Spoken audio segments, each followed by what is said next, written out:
Well, hey guys, welcome to this week's video, and we're in chapters, I don't know what chapters they are actually, but it's Speaking the Truth in Love and then Respecting Freedom.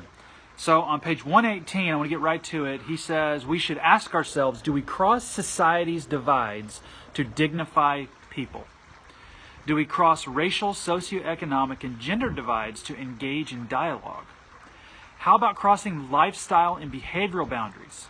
We can be like Jesus by asking questions, listening, and dialoguing rather than telling, fixing, and changing. Trust God's spirit of freedom to guide you. And so as I read through these chapters this week, I was really reminded of Plato's allegory of the cave. You can look it up, you can Google it or whatever. It's very popular, Plato's allegory of the cave. Basically, it's this. Imagine a group of you and your friends, are chained side by side in a cave, a dark cave.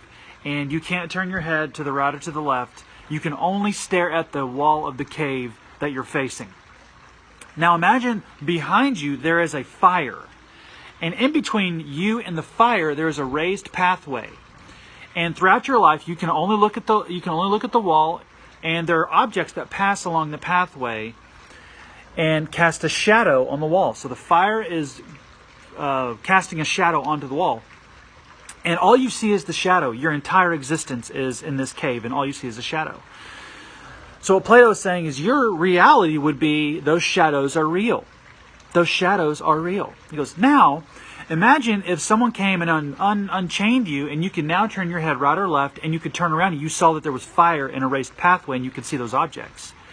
Your perception of reality would be forever changed. You would be aware that reality is not the shadows.